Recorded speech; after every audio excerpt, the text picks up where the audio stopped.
So I can't 100% say for sure or not, but driving through the canyons, everything's normal, nothing out of the ordinary. But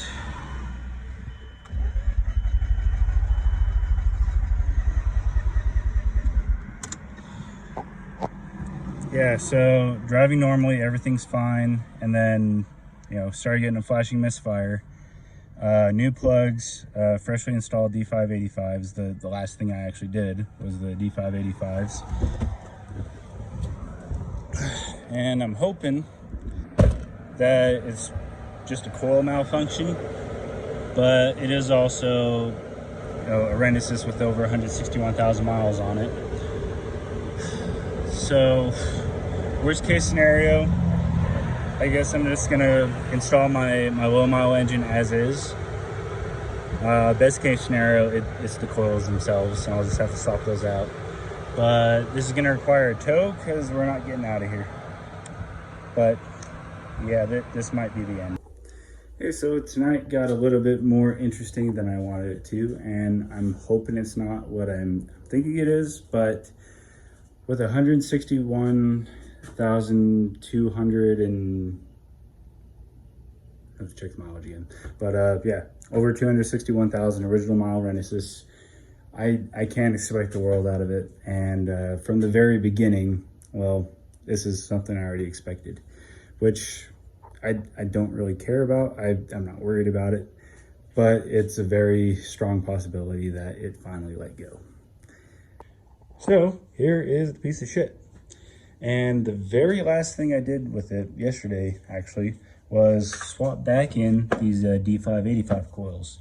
So I haven't recorded videos in quite a while and posted them or whatever, but yeah, one of these coils did die. I think it was the front trailing coil.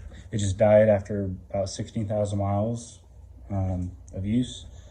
So went on eBay and found a good deal on some used revision C coils, which, you know, these have been great the whole time they've been in. I want to say about 10,000 or so miles, but they're starting to feel a little bit worn. Acceleration felt weaker than it should be. I mean, you know, 161,000 mile R3's, yeah, acceleration is not going to be that great anyway, but it can at least still be decent on a decently running engine. So I had these on hand. These were replaced brand new from TREX, and yeah, not even 24 hours, and I want to say 150-ish thousand miles. Not 1,000 miles, 150-ish miles. That'd be crazy to do that in one day. 150,000 miles. Anyway, yeah, 150 or so miles on these coils, and I'm hoping it's just those coils. So what I'm gonna do is pop these revision C coils back on, and hopefully that actually does fix it. If not, at least I have my sub 19,000 original mile engine I could just toss in here and get back on the road. But again, 161,000 miles on a R3's, plus 131,000 of those not being me. I can't expect the world out of it, and I never should have, you know, which is why I didn't. But yeah, sometimes this is just how it goes. Now, if it did let a rotor go, like completely destroyed it, which is something R3's engines are kind of known for doing, and nobody knows exactly why. I know why, but a lot of people don't. Is let's see, the 131,000 miles that were on it, you know, at the point where I got it. It was probably babied for a period of time, and a decent amount of carbon built up in the exhaust ports in the upper portion. It's a cast defect that is known by Mazda about it, but they never did anything about it. And what happens is there's a little shelf there, and carbon just builds up on that shelf, and eventually, you know, enough carbon gets built up from not being driven like a rotary should be driven, and it breaks off into the engine, and it starts knocking shit around and completely destroys everything it touches. Kind of like how a ceramic seal lets go under hard detonation and just destroys everything, except that breaks into like a fine dust, whereas this is just one solid chunk going through the engine. It's the equivalent of dropping a rock into your intake and whatever, and just letting it go through the engine and go to town on it. So yeah, that is a possibility, but I'm really hoping it's just the D585 coils. And if this engine runs perfectly fine after these revision C coils go back in, then yeah, GM shit is never touching this engine or car ever again. Yeah. But I'm not going to record anything of swapping these out.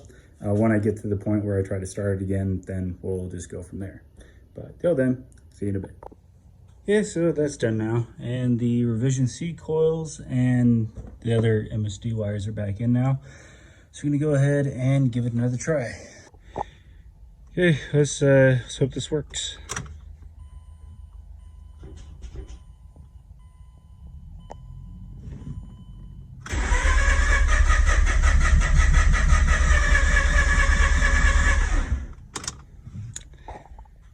Yeah, it's not happy.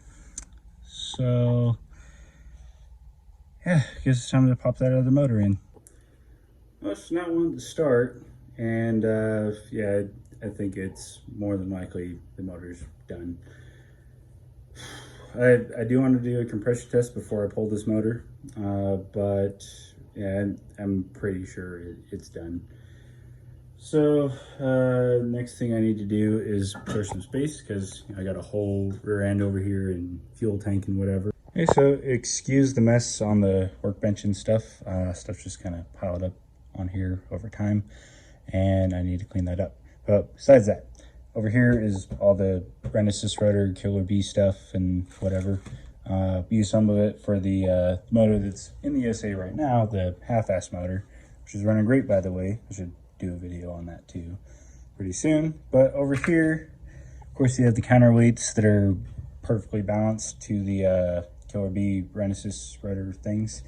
And then here's some other ones that are not balanced, but they're from the same 04 to 05 automatic 4-port RX-8 Renesis. And those will be going into the low mile engine just because they're matching counterweights. Now, what I originally wanted to do was pull that low mile engine apart and then rebuild it, and then new side sills, cut them to exact length instead of just going off a letter code or whatever that's on the rotor, because that's what Mazda does, and they're not always clearanced perfectly. That and balancing, I did want to have the rotating assembly precision balanced with automatic counterweights, or automatic rear counterweight balanced to the front one, whatever. And then that way the engine would be a lot more reliable, spin more true, I guess you could say. That's what balancing does. But due to money being tight and time and whatever, I want to get this back on the road as soon as possible. I'm just gonna take the front cover off and swap out the front counterweight and then pop that one on, and then that should be ready to drop in this car. Here's another little quick bit of this video. I'm actually gonna compression test this engine. Let's see, borrowed my friend's Twisted Rotors compression tester. Fortunately, I don't have the money right now for a rotary compression tester.com one, which I'd much rather use, but this is what's available to me right now, and it'll at least get me ballpark answers and stuff. So we're gonna do the rear rotor first and then the front rotor, because rear rotor is more accessible and whatever. I'm gonna stop talking and just start doing stuff. Okay, you can go ahead and turn it on. Now this will be a cold compression test. Of course, I can't run the engine to get it up to temperature, but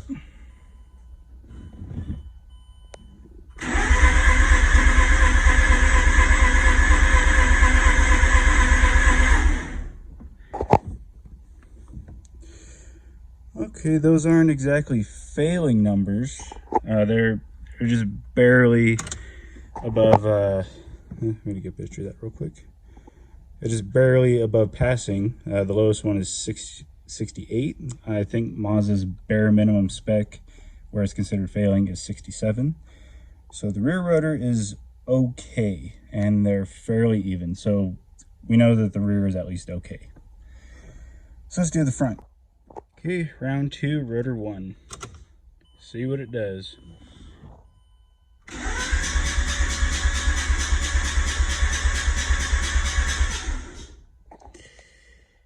Yeah, so that's not good.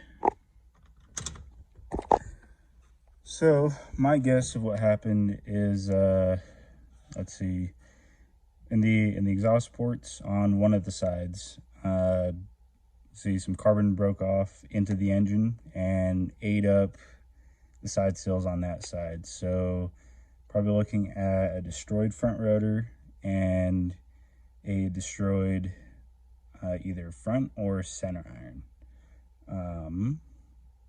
Maybe the housing too, but these housings have over 161,000 miles on them, so I wouldn't want to reuse those anyway. But yeah, that's not pretty. So yeah, this engine's got to come out.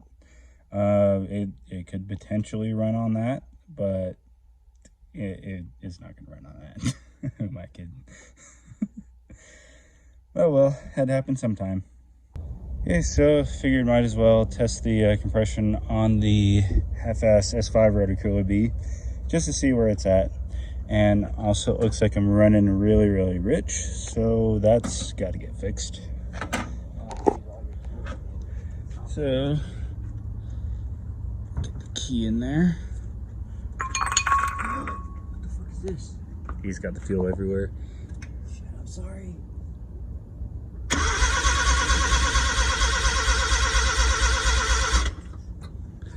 That's actually not bad. Sorry, dude. Almost 100 across the board. Oh, 224. Okay, now testing the rear rotor.